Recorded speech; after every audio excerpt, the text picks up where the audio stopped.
kemudian kalian akan lihat kalian tuh dapat peran sebagai apa, kelompok ya, per kelompok bukan per individu.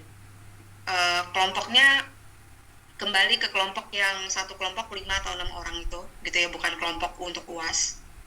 Nah, nanti akan ada case yang saya kasih, kemudian kalian mungkin nanti ada yang berperan sebagai negara, ada yang berperan sebagai organisasi internasional, terus ada yang berperan sebagai misalnya NGO gitu ya, atau berperan sebagai perusahaan gitu. Nah, itu nanti akan kita mainkan role play-nya hari Senin. Outputnya adalah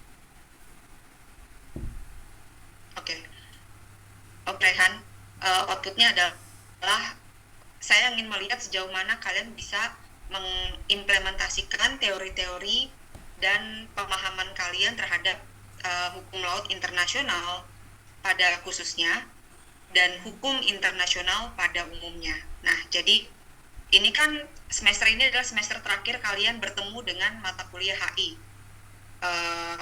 Kalau semester ini hukum laut gitu ya. Jadi Senin besok tuh saya hanya ingin melihat sejauh mana pengalaman dan pemahaman kalian terhadap seluruh mata kuliah HI yang sudah kalian dapat. Oke. Well, hari ini saya ingin share materi terakhir dan ini kaitannya dengan seperti yang sudah saya sampaikan gitu ya, kaitannya dengan deep seabed mining atau pertambangan dasar laut dalam gitu ya. Oke, langsung saja ke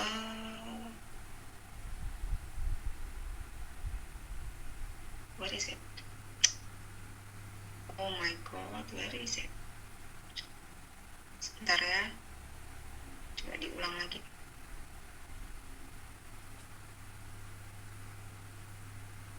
Oke. Nah, jadi ini bukan berarti kita akan membahas lagi zona laut, bukan ya. Tetapi dasar laut dalam itu specifically located di laut lepas, gitu ya. Nah, kita akan ke sini. Yes.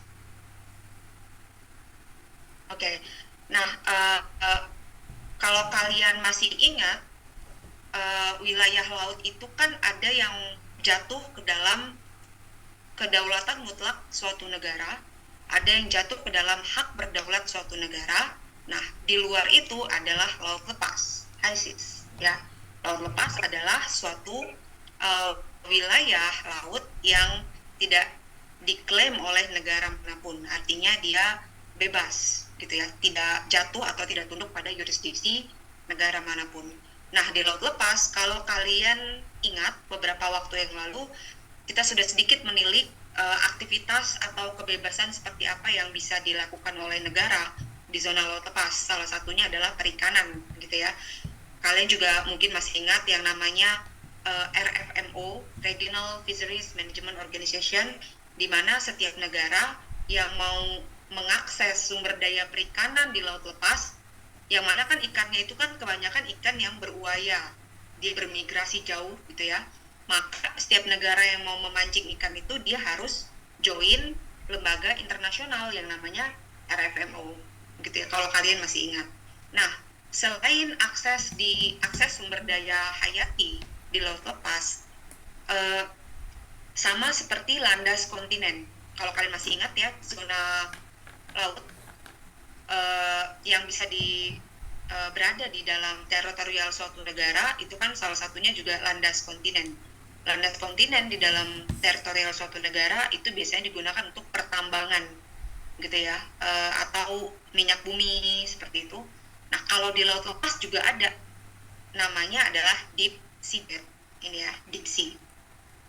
Oke, atau dasar laut dalam. Nah, hari ini kita akan melihat secara sekilas kalau misalnya pertambangan di landas kontinen, maka semua perizinannya itu akan jatuh ke otoritas wilayah, otoritas negara pantai, karena mereka yang punya teritorial itu gitu ya. Tapi bagaimana dengan pertambangan di laut lepas gitu? Oke. Nah, sebelum kita masuk ke siapa yang mengelola pertambangan di laut lepas, maka ada aturan UNCLOS Part 11 gitu ya, mengatakan begini, the International Seabed Authority is obligated ya to act on behalf of and for the benefit of humankind as a whole. Oke. Nah, part 11 dari UNCLOS itu menyebut satu lembaga yang namanya International Seabed Authority atau Otoritas Dasar Laut Internasional. Oke. Kalau kalian masih ingat juga, prinsip atau peruntukan dari laut lepas itu adalah untuk kemaslahatan seluruh umat di dunia gitu. Nah, dasar laut dalam itu dikelola oleh International Seabed Authority ini gitu ya, untuk kepentingan bersama umat manusia. Well, baik ya. Jadi adik-adik, dasar laut dalam yang digunakan untuk pertambangan itu namanya adalah the area. Ini ya, the area. Coba kalau kalian baca di sini ya, the basic principles governing the area relate to its status as the common heritage of mankind gitu. Nah, jadi yang namanya area ya, the area, saya nggak tahu bahasa Indonesianya, tapi saya nggak mau mentranslatekan ke bahasa Indonesia karena nggak pas gitu ya. Jadi yang namanya the area itu digunakan untuk kemaslahatan bersama setiap manusia di bumi ini dan diwakilkan pengelolaannya oleh ISA yang tadi, International Seabed Authority. Okay. In this regard, it is provided that no state may claim or exercise sovereignty or sovereign rights over any part of the area. Di sini jelas bahwa tidak boleh ada satupun negara ya, tidak boleh ada satupun negara yang mengklaim atau melaksanakan kedaulatannya ya, ataupun hak berdaulatnya di the area gitu. Karena apa? Karena otoritasnya ada di ISA. Nah, kalau kita ngomongin ISA dan the area, maka 3 hal yang harus kita pikirkan gitu. Yang pertama, siapa yang boleh explore dan exploit the area? Siapa yang boleh melakukan eksplorasi dan eksploitasi di the area gitu ya? Karena di area itu kan pertambangan, daerah pertambangan gitu ya, wilayah pertambangan dasar laut. Kemudian siapa yang untuk melakukan eksplorasi dan eksploitasi? Saya nggak tahu apakah di hukum pertambangan atau mata kuliah hukum sumber daya alam mungkin ya, saya nggak tahu hukum yang mana di bagian yang lain. Tapi seharusnya kalian bisa membedakan perbedaan explore and exploit ya. Ada yang bisa membedakan perbedaan dari explore dan exploit. Izin, Ada? Miss? Yes. Ya, Miss.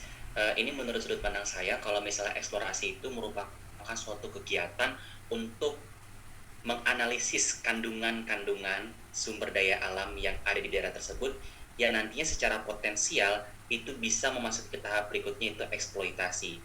Jadi eksploitasi itu merupakan tahap lanjutan dari eksplorasi untuk mengeruk, untuk menggali, atau untuk mengambil sumber daya alam yang sudah dieksplorasi untuk dipakai bagi umat manusia. Itu Ibu perbedaan antara explore dan exploit. Kalau explore itu perannya, tapi kalau exploit itu pasca dari eksplorasi itu sendiri, Miss.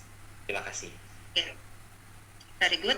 Nah, jadi seperti yang disampaikan oleh Johannes ya, kalau kegiatan eksplorasi itu masih mencakup seperti pra-activities gitu ya. Jadi ada survei, kemudian kita ada observasi, mencari di mana lokasi sumber daya mineral tersebut, kemudian kita akan mengeksplor, mengakses dampak lingkungannya gitu ya, terus bagaimana berapa persen kandungan mineral yang ada di situ, terus ya terkait dengan persiapan sebelum kita melakukan pertambangan itu sendiri, menggali sumber daya mineralnya. Nah, kalau tahap eksplorasi itu sudah fix, sudah disetujui gitu ya, kemudian sudah final, maka barulah dilakukan yang namanya eksploitasi penambangannya, begitu ya. Oke. Jadi di sini kita harus melihat siapa yang boleh melakukan eksplorasi dan eksploitasi pertambangan bawah laut. Kalau tadi dikatakan bahwa the area, tidak boleh ada negara yang mengklaim, gitu ya. Terus yang kedua, the conditions of exploration and exploitation. Apa syarat ya? Apa syarat yang yang harus dipenuhi oleh negara-negara yang mau melakukan eksplorasi dan eksploitasi di area. Nah, kemudian yang ketiga, ini yang unik gitu ya, the economic aspects. Kalau misalnya pertambangan darat ya, land mining gitu ya, kalau di pertambangan darat suatu negara yang melakukan penambangan di darat gitu, mereka economic aspeknya tentu untuk negara tersebut, didistribusikannya untuk kepentingan negara tersebut gitu. Tapi ya lagi, kalau kalian lihat di sini,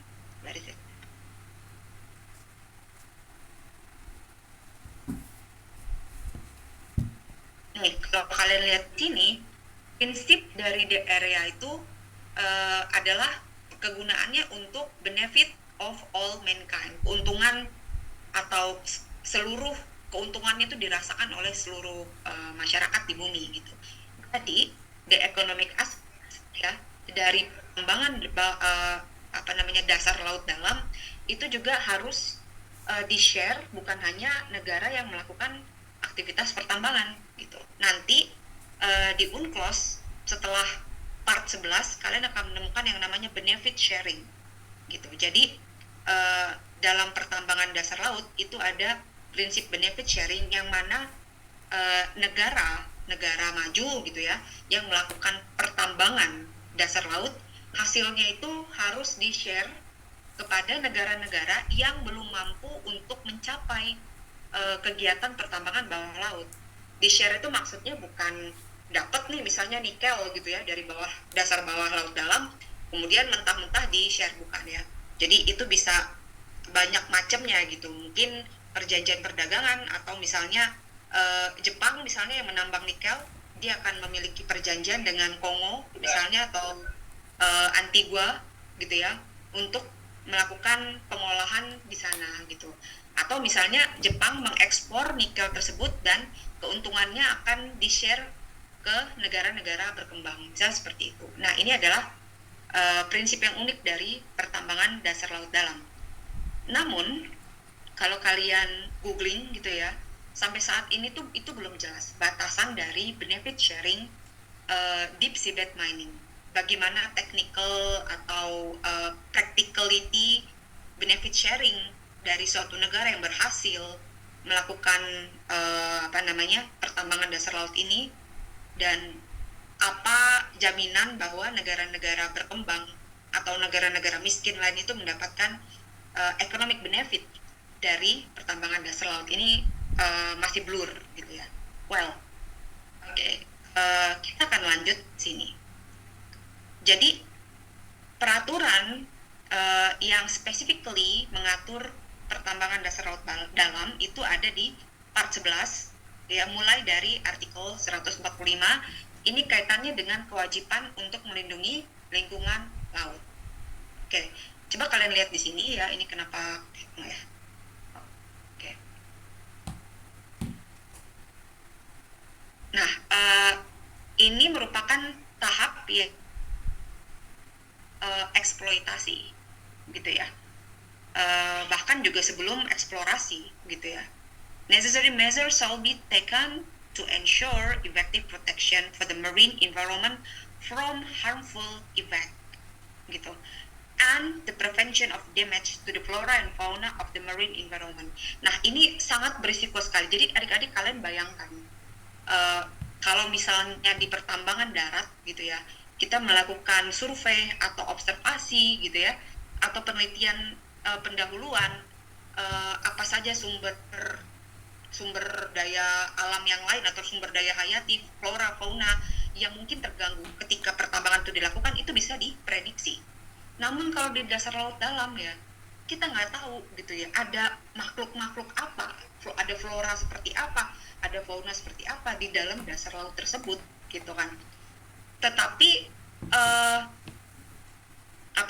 ketika misalnya pertambangan dasar laut ini dilakukan ya pastinya sudah pasti dia akan ada bad impact gitu ya. Kalaupun tidak ada bad impact dari misalnya tidak ada pencemaran minyak begitu, tapi kan ada polusi suara ya, noise pollution, dan itu akan mengganggu misalnya fauna mamalia di situ. Mereka akan terganggu habitatnya dengan polusi suara seperti itu ya. Maka artikel 145 dari UNCLOS ini mengatakan bahwa setiap tindakan itu harus diambil untuk memastikan ada perlindungan efektif gitu ya, dari dilakukannya pertambangan bawah laut.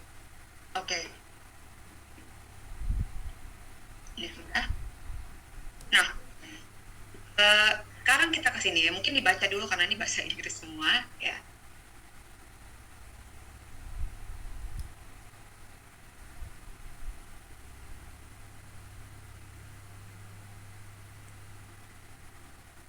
Yes. Jadi kita tadi kaitannya dengan ini, who may, siapa yang boleh melakukan ekspor dan exploit the area. Oke. Karena keputusan siapa yang boleh melakukan pertambangan di dasar laut itu terletak di tangannya ISA gitu ya.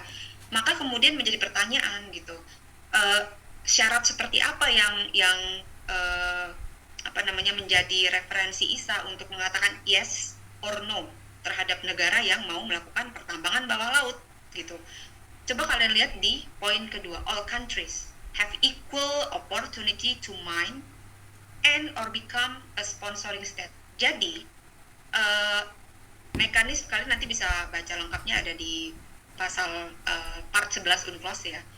Jadi mekanisme basic dari negara yang ingin melakukan pertambangan di the area atau dasar laut dalam itu harus mendapatkan surat sponsor dari negaranya. Jadi misalnya gini, Ramadan itu adalah perusahaan pertambangan di Indonesia. Ramadan itu mau melakukan melakukan aplikasi kepada ISA agar diizinkan menambang di the area. Maka perusahaan Ramadan harus mendapat sponsor atau dukungan dari Indonesia. Indonesia akan bertindak sebagai sponsoring state dari si Ramadan ini, gitu ya. Nah, kalau sudah didapat surat sponsor atau dukungan dari negaranya, maka Indonesia nanti yang akan mengumpulkan semua dokumen-dokumen itu kepada ISA. But the thing is, ya, di sini ada tulisannya, but can the ISA say no to any debt applied today? Gitu ya. Jadi, bisakah ISA itu mengatakan tidak untuk semua negara yang apply? Nah, di sini currently setidaknya ada 25 dari 31 kontrak eksplorasi. Gitu ya. Ada China, France, Germany, India, Jepang, dan lain-lain. Gitu. Nah, dari ini semua ada pertanyaan equity, apakah mereka bisa dianggap sama dalam hak dan kewajibannya, gitu ya. Terus kemudian kalau di sini ada 25 exploration contracts, gitu ya, sedangkan negaranya ini nggak nyampe 25, berarti ada satu atau dua negara itu dia banyak perusahaan yang disponsori oleh negaranya, gitu. Kenapa tidak ada Indonesia di sini, gitu ya? Nah, itu juga menjadi pertanyaan besar, gitu ya. Kenapa kita tidak mencoba untuk melakukan eksplorasi di situ? Oke, itu nanti akan menjadi renungan kita bersama. Namun kalau kalian lihat di sini, ini adalah negara-negara maju, terutama yang teknologinya itu berkembang. Ada Cina, Prancis, Jerman, India, Jepang, Korea, Rusia, gitu ya. Ada UK di sini, Belgium. Nah, kalian bayangkan kalau misalnya selama ini ya negara-negara maju saja yang bisa mengakses pertambangan dasar laut dalam, lalu bagaimana bisa menjamin bahwa aktivitas pertambangan dasar laut dalam itu nanti hasilnya akan di-share oleh negara-negara maju itu ya, for the benefit of humankind as a whole. apakah mereka mau men-share gitu ya, sedangkan mereka aja susah payah gitu mendapatkan izin untuk melakukan aktivitas pertambangan di situ gitu. Bagaimana dengan Indonesia, Filipina, kemudian small island parties yang kita belum mampu gitu untuk mengakses the area. Terus kita dibengong aja gitu sementara negara lain menghabiskan sumber daya alam yang lain gitu ya. Well, ya, so why mine? Terus kenapa tambangan dasar laut dalam ini inisiat? Salah satunya ini didorong oleh isu the green transition. The green transition is going to require hundreds of millions of tons of nickel, copper, and cobalt. Adik-adik, kalau adik-adik itu pernah mendengar bahwa nikel, copper, and cobalt, tembaga, kobalt ya, itu merupakan sumber daya alam yang tidak bisa diperbaharui ya. Kalau ketika SMA dulu kita sering dengar dari guru kita ada sumber daya alam yang bisa diperbarui, seperti ikan misalnya, dia kan ikan akan beranak pinak terus gitu ya, bertelur terus. Tapi kalau nikel, copper, and cobalt kalau sudah habis dikeruk terus gitu ya, seperti yang ada di Papua itu apa namanya, Freeport gitu ya. Kalau misalnya spot yang ini sudah dikeruk terus selama 10 tahun habis, kemudian and then what's next? Nggak bisa ngapa-ngapain, mereka akan pindah ke lokasi yang lain.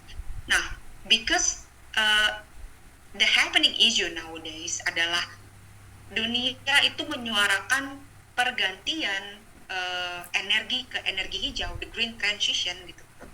Maka kita mencari sumber daya mineral itu bukan lagi di darat, bukan lagi land mining, tapi kita mencari tempat-tempat yang possible untuk kita mendapatkan nikel, copper, and cobalt. Maka dari itu diinisiatlah pertambangan dasar laut dalam gitu ya. Ini jadi salah satunya didorong oleh the green transition. Well, nah, saya tidak tahu apakah kalian punya pendapat sendiri tentang setuju atau tidak setuju dengan aktivitas pertambangan dasar laut dalam gitu ya, yang mungkin itu bisa menyokong dunia ini ya, energi untuk menghidupkan dunia ini 50 tahun ke depan gitu ya. Kita nggak perlu ragu lagi dengan cadangan mineral gitu. Namun gerakan ini, maksudnya inisiatif untuk pertambangan dasar laut dalam ini itu bentrok gitu ya. Ketika itu dibawa ke rapat PBB, United Nations, itu bentrok dengan instrumen internet hukum internasional lainnya yang disebut dengan ini ya, ABNG ya, ABNG atau BBNG. ABNG itu Areas Beyond National Jurisdiction. Kalau BBNJ itu Biodiversity Beyond National Jurisdiction. Ya, kalau misalnya kita mau lihat ya, BBNJ.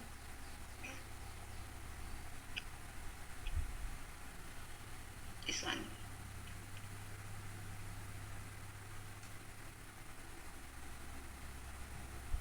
Nah ini ya, kalau kalian mau tahu BBNJ itu apa? Nah ini ya, perjanjian laut tentang konservasi dan pemanfaatan berkelanjutan di luar jurisdiksi nasional. Jadi biodiversity yang terletak di luar jurisdiksi nasional. Perjanjian ini akan mulai diterapkan pada 2025. Indonesia sudah ratifikasi? Sudah.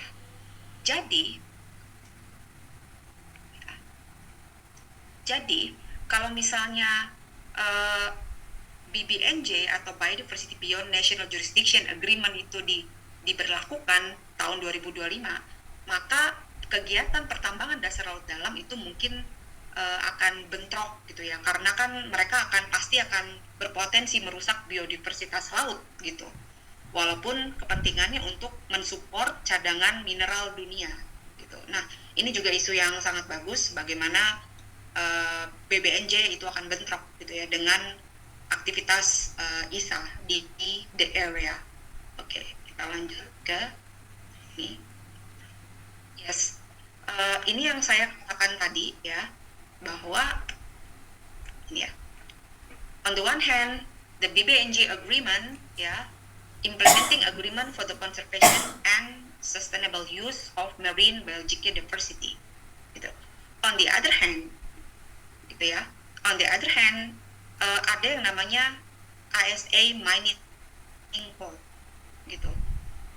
Ini adalah an instrument under UNCLOS gitu, to lead the large-scale biodiversity loss in deep sea ocean ecosystems already under stress. Oke, nah jadi kedua instrumen hukum internasional ini lagi dibahas secara masif gitu di forum global. Yang pertama, kita berusaha keras bagaimana caranya BBNJ itu cepat berlaku sebelum pertambangan dasar laut itu dilakukan gitu. Karena kalau kalian googling ya, pertambangan dasar laut dalam itu belum dilakukan oleh negara manapun. Jadi eksploitasinya itu belum pernah dilakukan. Sampai sekarang itu masih tahapan eksplorasi gitu ya. Nah, yang melakukan tahapan eksplorasi itu adalah negara-negara yang tadi ada Germany, France, Belgium, Japan, India gitu ya. Mereka sudah melakukan eksplorasi. Namun belum ada satupun negara yang goal untuk eksploitasi gitu. Nah, jadi sementara itu ya, kita menunggu BBNJ ini diberlakukan. Sementara itu ISA yang tadi memiliki otoritas pertambangan dasar laut dalam itu sedang menyelesaikan mining code mereka juga gitu. Jadi ini kayak cepet-cepetan gitu ya, agar mereka itu memiliki legal justification atau alasan pembenar secara hukum untuk melakukan eksploitasi dan eksplorasi pertambangan laut dalam. Oke. Kenapa nanti berpotensi bentrok ya, pertambangan laut dalam itu berpotensi bentrok? Karena ini, coba kalau kalian lihat di sini ya, biodiversity atau in open ocean ecosystem already under stress gitu.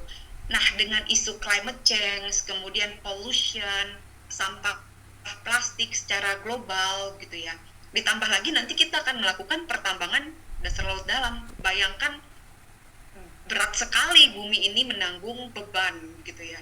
Tapi mau tidak mau manusia kan perlu survive gitu. Dengan apa? Dengan energi mineral, sumber daya energi mineral itu. Kita perlu listrik, kita perlu bensin, atau misalnya menggerakkan transportasi dan lain-lain. Jadi ini pilihan yang sangat dilematis gitu ya. Yes. Jadi dengan adanya ISA dan kegiatan pertambangan dasar laut dalam gitu, paling tidak harus jelas gitu bagaimana access to and benefit sharing in the area itu. Jangan sampai pertambangan dasar laut dalam ini hanya didominasi atau dikuasai oleh mereka-mereka yang mampu untuk mencapai the area, untuk mencapai aktivitas di the area gitu. Sehingga ini ada masukan gitu ya, bahwa bagaimana kalau ocean governance itu kan yang selama ini no claim, no state jurisdiction, bagaimana kalau mulai kita pikirkan di situ tuh ada multi jurisdictional untuk mengurus ocean itu sendiri gitu ya. Ini baru mau dipikirkan gitu. Sehingga yang again sering saya suarakan kepada kalian gitu ya, jangankan kita mikir bahwa Indonesia ini bisa mencapai the area ini gitu ya, kita ngurus illegal fishing aja belum beres-beres sampai sekarang, gimana mau mikir sampai deep sea bed mining gitu ya. Nah, ini saya mau pamer ya, saya kan senangnya pamer gitu ya. Jadi tahun lalu itu saya kebetulan terpilih dari seluruh dunia, terpilih bersama 20 orang gitu ya. Well, I don't know whether you can find my face. Oh ya, this is ini adalah trainingnya ISA. Jadi ISA itu dia membuka training untuk seluruh akademisi seluruh dunia agar mengerti kegiatan ISA. Jadi ISA itu mau diseminasi ini loh aktivitas kita untuk pertambangan dasar laut dalam gitu ya. Bahkan di sini saya jadi ketua kelompok tuh ya. Kalau kalian lihat di sini tuh Rama Indri ini saya jadi ketua kelompok mengetuai orang-orang rumit inilah pokoknya gitu ya. Saya orang hukum sendirian, jadi yang lain tuh saintis semua. Well, dengan presentasi ini tuh harapan saya adalah ini bisa men-trigger adik-adik sekalian, jangan sampai kita tuh kalah nih sama mereka ini dari Germany, South Africa, Japan, dan lain-lain gitu ya. Jangan sampai kita tuh kalah gigi gitu sama mereka, sehingga riset-riset laut itu harus dikembangkan, dan hukum laut atau legislasi tentang kelautan di negara kita tuh harus di stretch, nggak muter-muter di situ aja gitu ya, karena pertambangan aja sekarang udah bergeser gitu, dari pertambangan darat itu bergeser ke pertambangan laut gitu. Well, itu saja yang bisa saya sampaikan untuk materi hari ini. Semoga ini menjadi ya sedikit snack sehat gitu ya untuk kalian memulai weekend. Untuk minggu depan saya ingin mengingatkan kembali kita akan role play ya.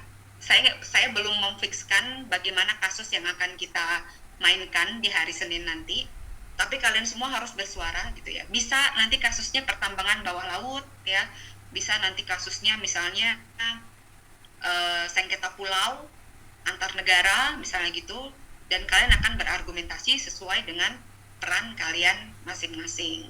Oke. Ada pertanyaan? Well, kalau tidak ada pertanyaan, jangan lupa diisi OCW-nya ya.